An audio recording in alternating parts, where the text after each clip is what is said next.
ya sin nada, le dio una aspirina y se sanó. No, es Dios. Dios no necesita intermediario, no necesita mentiolate que usamos en Venezuela, no necesita aspirina, no necesita nada de eso, nada. Es Dios directamente haciendo el milagro para que uno diga que es algo sobrenatural. Amén. Bueno, hermano, ahora sí les dejo al hermano Daniel, que le toca la clase de hoy.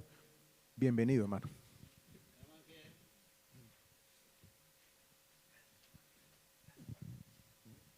Buenos días. Buenos días. Bueno, ya estábamos viendo un poco acerca de los dones espirituales y vamos a abrir nuestras Biblias en Primera de Corintios, capítulo 12. Vamos a repasar un poquito esa cita bíblica.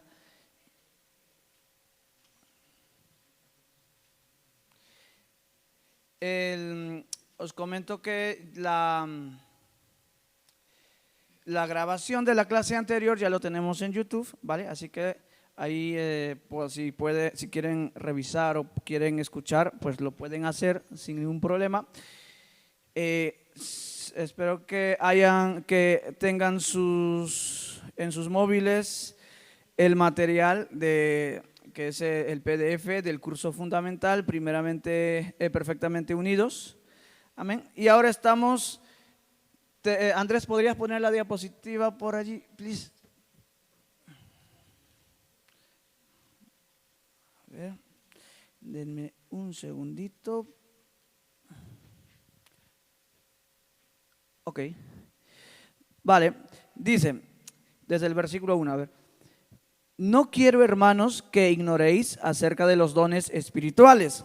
Sabéis que cuando erais gentiles, se os extraviaba llevándoos como se os llevaba a los ídolos mudos.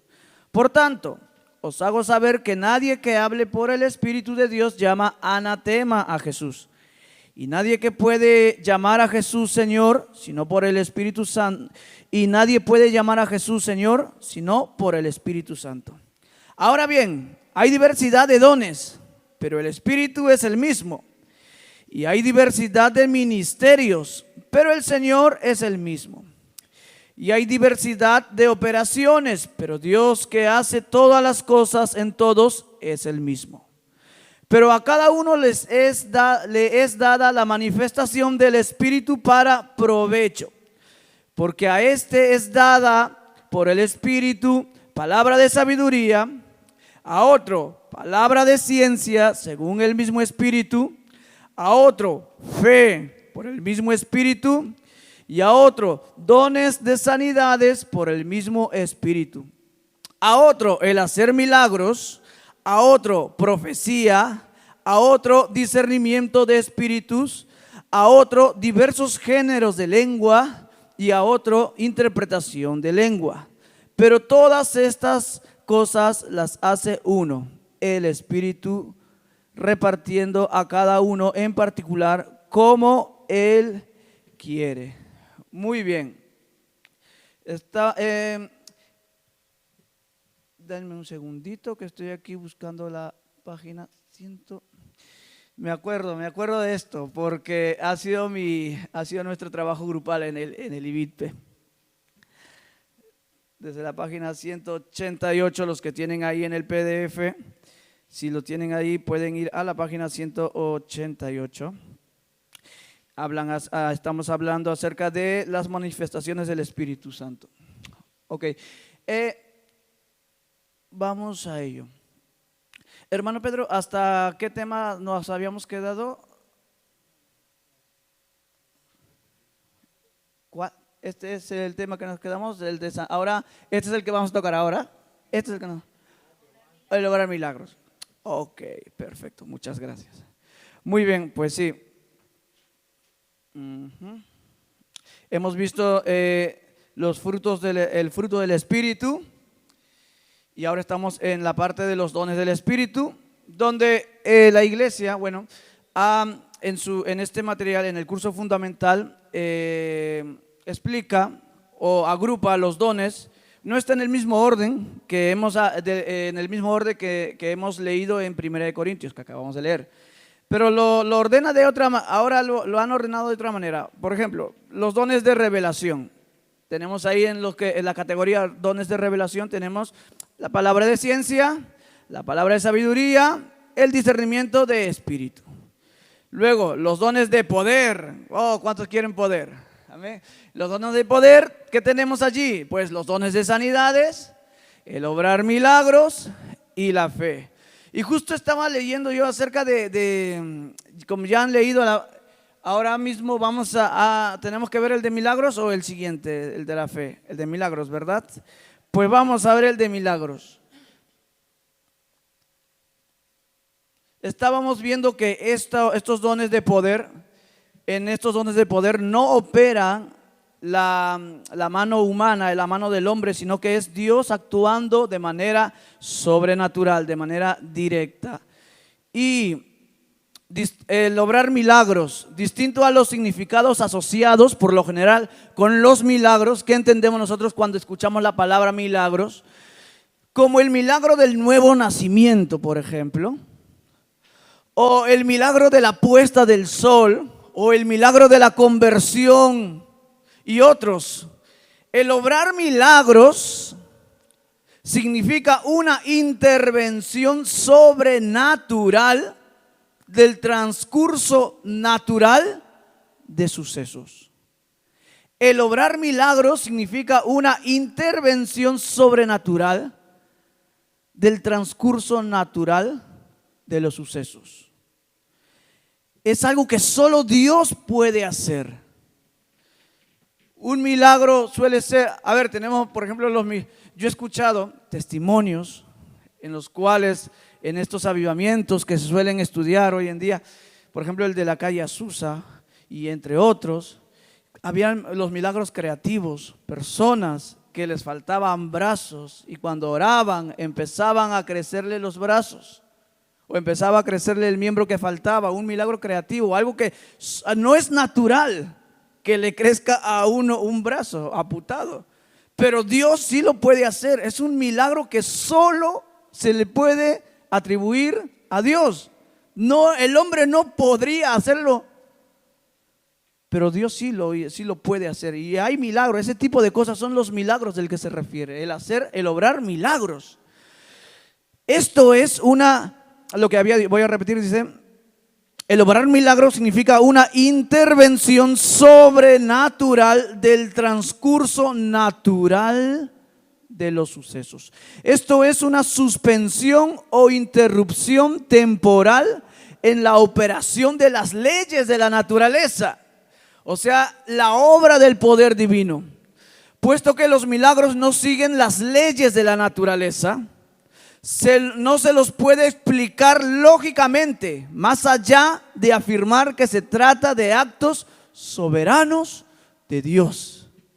Tú pon a un ateo aquí y pon a un evangélico aquí y ora por alguien que ha muerto o algo así o lo que sea, y esa persona resucita, el ateo no va a tener lógicamente quizás pueda decir sus argumentos, no pasa nada, pero lo más sensato sería decir que es una obra de Dios.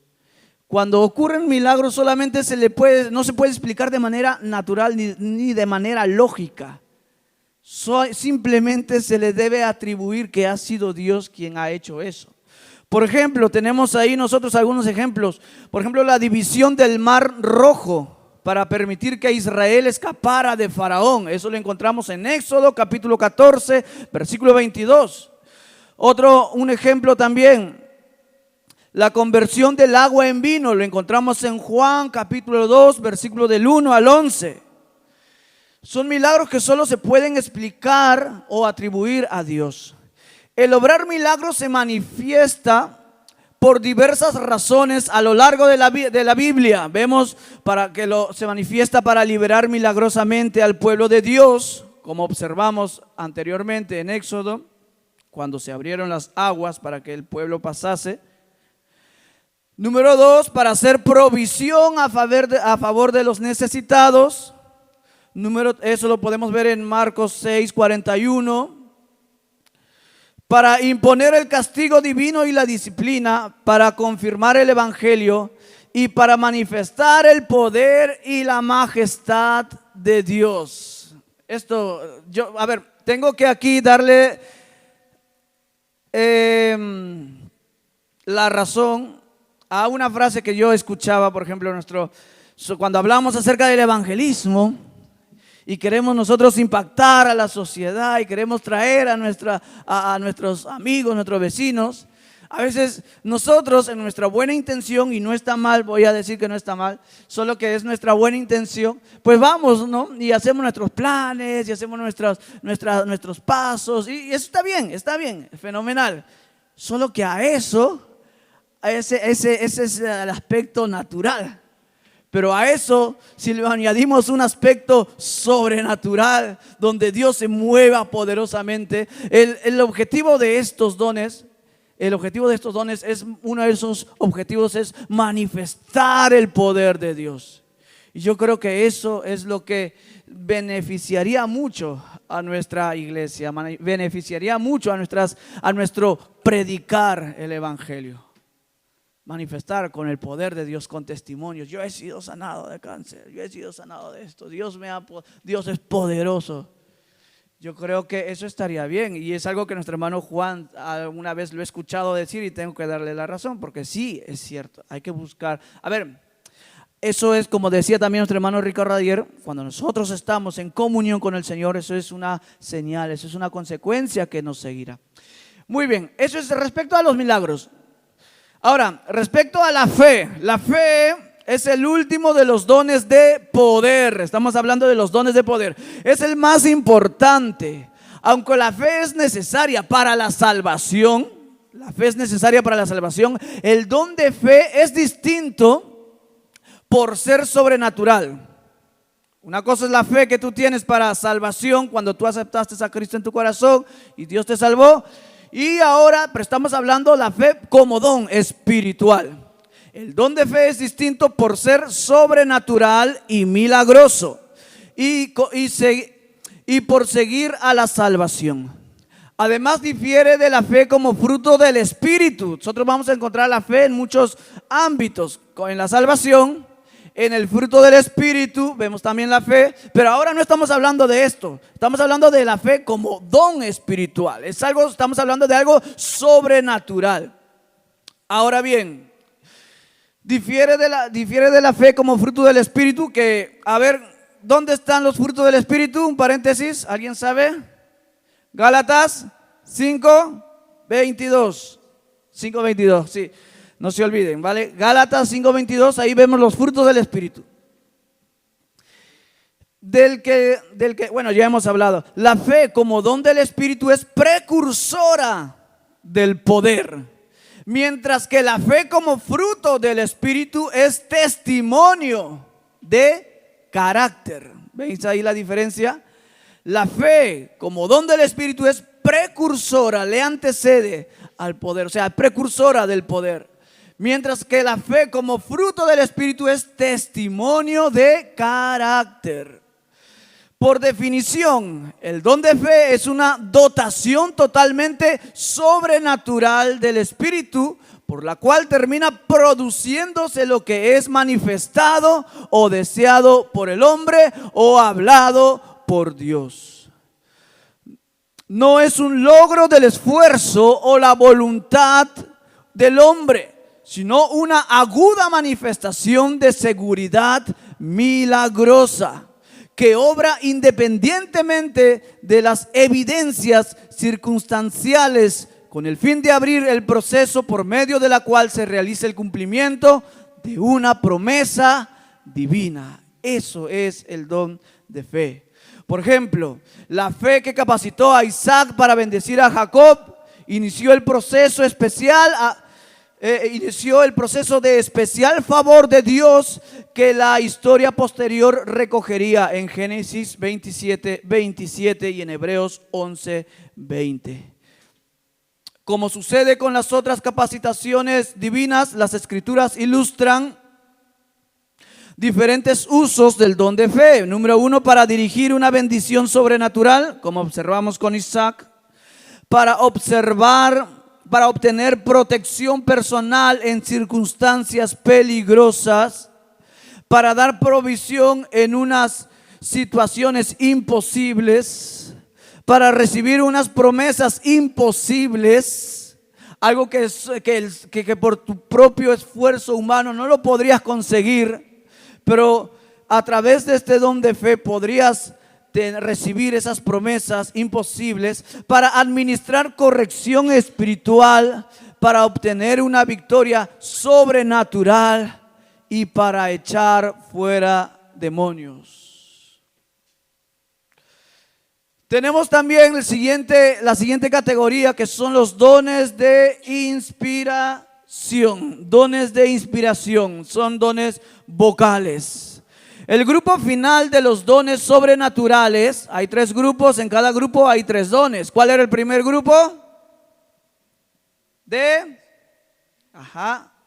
Y ahí tenemos la palabra de conocimiento, de sabiduría y el discernimiento. El siguiente, los dones de poder. ¿Qué hay en los dones de poder? Sanidad, milagros, fe. Los dones de inspiración, dones vocales. El grupo final de dones sobrenaturales incluye los dones que tienen una expresión verbal. Ahora mire bien esto. Aunque los dones de revelación y de poder se puedan verbalizar, puedan hablar, no es necesario que se haga. El creyente puede ser usado en manifestar cualquier don sin la necesidad de estar hablando, o sea, estando en silencio. En cambio, no es esto lo que sucede con los dones de inspiración, porque exigen el ejercicio de la expresión verbal, tomando las formas de hablar en lenguas, interpretación de lenguas o profecía. Estamos en 1 Corintios capítulo 12.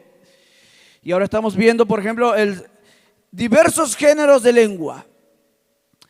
Aunque las lenguas sean con mucho el más ejercitado de estos dones, es el menos importante. Hablar en lenguas consiste en expresar de manera sobrenatural una lengua desconocida para el que la habla, y que se origina ¿dónde? En la mente de Dios.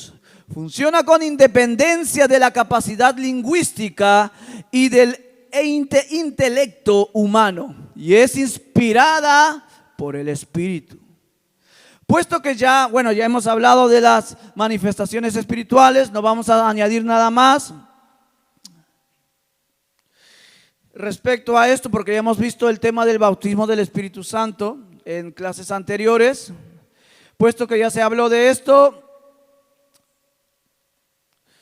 no necesitamos añadir nada aquí más que con respecto a su práctica como señal del bautismo en el Espíritu Santo y como don del Espíritu. La única distinción bíblica que se hace entre los dos, entre el hablar en lenguas como, por una parte, evidencia del bautismo del Espíritu Santo, y por otra parte, como don del Espíritu, el hablar en lenguas, ¿vale? Podemos verlo de esas dos maneras, como evidencia del bautismo del Espíritu Santo y como don del Espíritu. Son dos cosas. Ahora, lo que se diferencia cuando hablamos del hablar en lenguas, la única distinción bíblica que se hace entre los dos consiste en que cuando se habla en lenguas por primera vez, se trata de la señal del bautismo con el Espíritu, mientras que las otras manifestaciones posteriores son expresiones del don del Espíritu.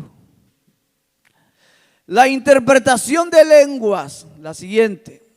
Con frecuencia, aunque no siempre, al don de lenguas o diversos géneros de lenguas, lo sigue una interpretación. La manifestación de la interpretación de lengua es una interpretación sobrenatural de lo que se ha presentado en otras lenguas dadas por el Espíritu Santo.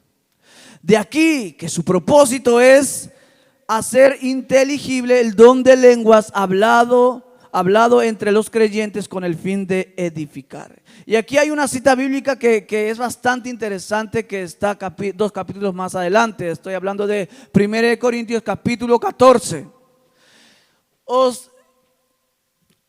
animo a que durante esta semana puedan leer 1 Corintios 12, que ya lo hemos leído, pero denle un repaso. Y lean también 1 Corintios capítulo 14, que habla bastante acerca de lo que es la interpretación de lenguas, el hablar en lenguas y el profetizar. Ahora, la persona que ejerce este don no depende de la operación de su mente natural, sino solo de que Dios le indique el significado de la manifestación.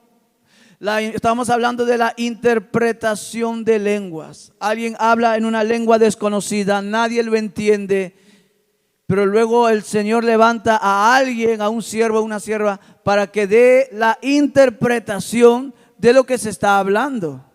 Es un don del Espíritu. ¿Y es para qué? Para la edificación de la iglesia. Eso no depende de la creatividad o de lo que tú creas, porque a lo mejor para nosotros lo que el hermano está hablando en lenguas no tenga ningún sentido, no genere ninguna expresión lingüística.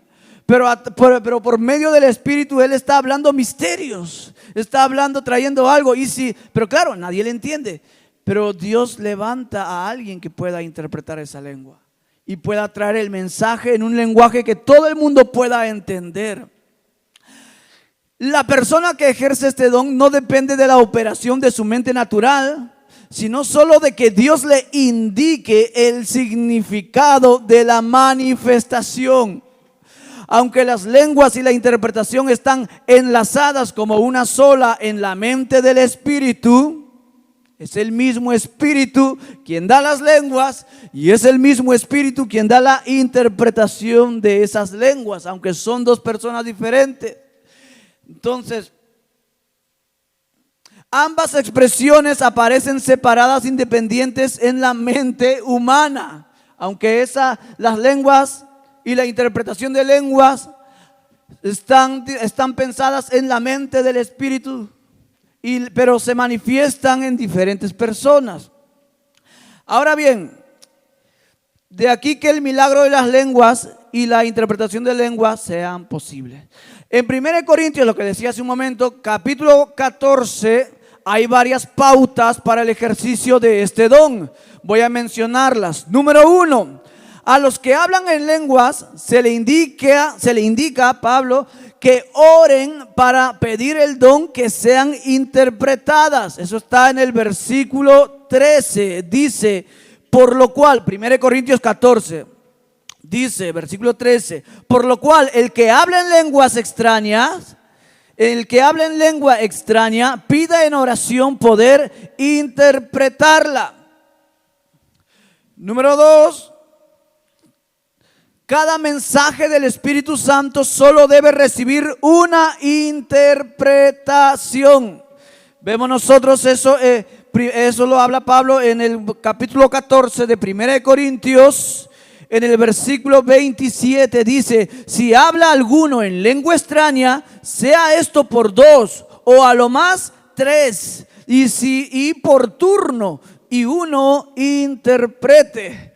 Una vez en una iglesia ocurrió algo bastante curioso. Había un hermano o una hermana que estaba, el Señor le usaba mucho, hacía en la oración y traía palabras de profecía y cosas de esas. Y el hermano empieza a hablar y se supone que es el Señor quien está hablando allí en esa oración. Y el hermano estaba hablando, hijitos, como dice mi palabra, tal. Y después se da cuenta que la cita bíblica, porque había mencionado la cita bíblica y alguien por ahí abrió la Biblia y no decía eso en esa cita bíblica que el hermano que daba la profecía había dicho. El hermano había dicho, en mi palabra dice en tal. Y después cuando va, el hermano lo comprueba y no era esa la cita bíblica. Y después que la persona que estaba dando esa profecía se dio cuenta del error y dijo, hijitos míos, perdón, me equivoqué, quería decir esta otra cita bíblica. Claro, ahí, dígame, hermano. El Espíritu Santo, el Padre y el Hijo nunca mencionan capítulo. Eso es interesante. Pero aquella vez fue muy curioso porque Dios no se equivoca. Y si va a traer una profecía y se va a equivocar, ¿es Dios o es la emoción humana que está ahí hablando? Suele pasar, así es. Entonces, número 2, cada mensaje del Espíritu solo debe recibir una interpretación. Estamos en 1 Corintios capítulo 14. Pablo dice en el versículo 27, si habla alguno en lengua extraña, sea esto por 2 o a lo más 3 y por turno. Y uno interprete. Número 3, los mensajes junto con sus interpretaciones no deben exceder al número de 3 en una misma reunión de creyentes. Esas son pautas que las encontramos. Lean por favor en esta semana 1 Corintios capítulo 14 y vamos a estar viendo. Muy bien, me queda simplemente unos cuantos minutos, pero yo creo que sí me alcanza para terminar esto, la última, que es la profecía. Escuchad. El último de los dones de inspiración es el don de profecía, el más importante del grupo. Profetizar en su forma más sencilla significa hablar por otro. Profetizar, porque a veces pensamos, hay que profetizar y piensan, va a predecirme el futuro, como si te van a leer la mano o te van a echar las cartas. No, profetizar en su significado más sencillo significa hablar por otro. Ya está, eso es profetizar, hablar por otro. Es decir, ser un vocero de Dios. Ser alguien que anuncia la palabra de Dios, eso es profetizar. Mientras que las lenguas son una expresión sobrenatural desconocida para el que las habla, la profecía es una expresión natural, conocida. No obstante, ninguna de las dos es producto del pensamiento humano ni de la operación del conocimiento. Ninguna de las dos es producto del conocimiento humano.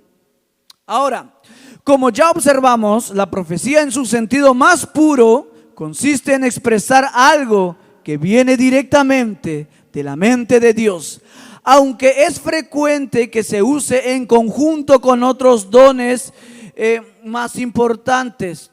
Por ejemplo, si una profecía tiene información sobre algún hecho escondido que se halla fuera del alcance de los sentidos naturales, se ha expresado una palabra de ciencia. Si la profecía contiene el conocimiento de algún suceso futuro, ha obrado en unión con una palabra de sabiduría. Ahora bien, el don de profecía no tiene calidad predictiva. El ejercicio de este don tiene varios propósitos. Vemos en 1 Corintios capítulo 14, hablar sobrenaturalmente a las personas, identificar a los creyentes, exhortar a los creyentes, consolar, enseñar y darle convicción al no creyente y manifestar los secretos del corazón.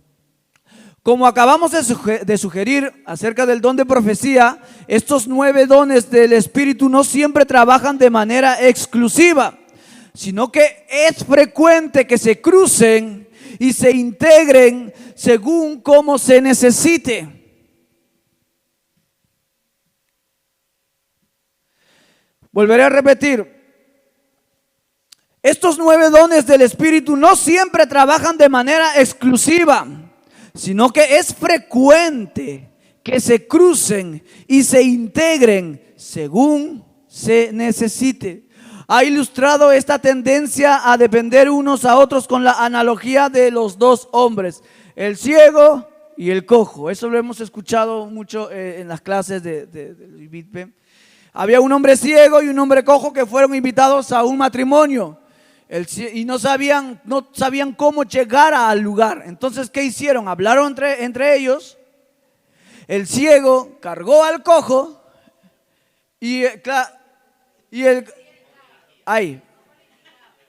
el ciego cargó al cojo en sus hombros. El ciego le indicaba por dónde ir. Perdón, gracias. El cojo le indicaba a dónde ir y el ciego caminaba. Se integraban los dos. Entonces, de la misma manera, los dones del Espíritu se integran. Es como el ciego y el cojo y el mudo y todos los demás, ¿verdad? Pues se integran, se integran. Entonces, a fin de realizar una cierta función en el ministerio. De esta forma todos son muy necesarios y únicos, pero la mayoría de las veces dependen entre sí. Este principio intrínseco de la igualdad asegura que lo que sacrifican el poder, algunos dones lo ganan en estima. Lo que otros pierden en frecuencia lo ganan en respeto. Los 9 dones del Espíritu son sobrenaturales. Ojo, los 9 dones del Espíritu que estamos hablando en 1 Corintios capítulo 12 son sobrenaturales, manifestados por el Espíritu Santo y dados al cuerpo de Cristo para obra del ministerio. Déjenme ver cómo vamos de tiempo. 13 minutos. Me indicaron que hay 20, tendría que finalizar. Vale, bueno, ya está. De todas maneras, ya hemos terminado los tres grupos, ¿vale? 3 grupos. Tenemos los dones a ver, ¿tienes ahí la diapositiva, please? La primera de todas. Sí. Ahí. Gracias. Ahí está. Gracias a nuestro técnico de audiovisuales de hoy, hermano Andrés. Los dones de revelación, los dones de poder, los dones de inspiración. Muy bien. A ver, déjenme ver. Esta lección ha sido una lección bastante extensa e interesante. Ahora, se ha hablado de muchas cosas, o sea, la lección completa, no tengo aquí el índice. Me parece, Andrés, que en el escritorio hay una carpetita que se llama Escuela Bíblica, ahí hay un PowerPoint que se llama Doctrina, me parece. Ahí tenemos un cuadro donde están todos los temas, pero bueno, mientras va buscando, escuchad este resumen del capítulo, porque hemos hablado de muchas cosas. Este capítulo ha hablado de muchas cosas. Ahora, en este capítulo hemos hablado de algunas doctrinas bíblicas muy importantes relacionadas con el Espíritu Santo. Una vez santificado, el creyente es purificado y preparado para el bautismo en el Espíritu Santo, que le proporciona, ¿qué cosa? Poder para crecer y servir en el reino de Dios. Como tercera experiencia concreta, la doctrina del bautismo del Espíritu Santo, con la evidencia de hablar en otras lenguas, evolucionó a lo largo de un periodo que se extiende a más allá del famoso avivamiento de la calle Azusa. ¿Alguien conoce o ha escuchado hablar del avivamiento de la calle Azusa? Os animo que indaguéis, averigüéis el avivamiento de la calle Azusa. ¿Por qué es tan importante? Ocurrió en un contexto totalmente diferente a este. Pero ocurrió y hubieron manifestaciones. Ahora, esta experiencia pasó a ser reconocida por organizaciones como la Iglesia de la Santidad Bautizada en Fuego. Era una organización de aquel entonces, que enseñaba que seguía a la santificación con diversas señales, entre ellas la de hablar en otras lenguas. Pues la Iglesia de Dios de la Profecía observa también que ya en 1896 la manifestación de las lenguas estaba presente en los derramamientos del Espíritu a principios de su historia. No obstante, la importancia de la calle Azusa consiste en que reconoció ampliamente la señal bíblica de las lenguas como el único criterio sobre el bautismo en el Espíritu Santo. Aunque la Iglesia de Dios practicaba el hablar en lenguas antes de ese momento, un estudio crítico de la historia sugiere que no se elevó a la altura de doctrina. O sea, en aquel entonces la historia de la Iglesia se sabía, pero no estaba como doctrina. Ok. Así que el bautismo del Espíritu Santo es experimentado como un encuentro con la plenitud del Espíritu. Y hemos visto también los dones del Espíritu, el fruto del Espíritu, y hemos visto también los dones del Espíritu. Muy bien, hasta aquí llegamos. Vamos a tener nosotros, vamos a subir esta clase a YouTube como cada semana. Y yo quiero una cosa, porque yo tengo una pregunta que me hizo un hermano, lo tengo ahí apuntado, pero todavía no he podido, por cuestión de tiempo no lo puedo contestar ahora. Pero si tienen alguna pregunta o alguna duda o algún comentario, en YouTube tienen una cajita de texto y ahí pueden ustedes poner sus preguntas y venimos y la próxima semana lo podemos responder. ¿Os parece bien? Sí. Entonces ya saben, ¿cuál es la página de la iglesia? Cogop, o sea, Cogop significa Iglesia de Dios de la Profecía en inglés, o sea, son las siglas en inglés, Cogop, Iglesia de Dios de la Profecía, Cogop.Vallecas. Si tú entras a YouTube y pones Cogop.Vallecas, ahí vas a ver todas las prédicas y todas las grabaciones, ¿vale? Pongámonos de pie y vamos a agradecer al Señor por esta mañana. Ya saben, leer 1 Corintios 12 y 1 Corintios 14 y repasar las clases en YouTube en Cogol.Valleca. Dios del cielo y de la tierra, te agradecemos por todo lo que tú nos das. Señor, gracias por habernos dado el privilegio y la oportunidad de estar aquí en tu casa, Señor. En tu nombre vamos a estar, Padre, empezando nuestra reunión y te agradecemos por este tiempo de poder escuchar, Señor, tu palabra. Hemos estado hablando acerca de los dones del Espíritu y queremos que los dones, Señor, puedan también manifestarse en tu iglesia. Gracias por todo, Señor. Buscamos y anhelamos tu presencia. Queremos estar contigo, Señor. Queremos que tu carácter se vea reflejado en nuestra vida, Señor. En el nombre de Jesús, te agradecemos, Dios. Gracias por todo, Señor Jesús. Demos un fuerte aplauso al Señor Jesús. Aleluya. Amén. Amén.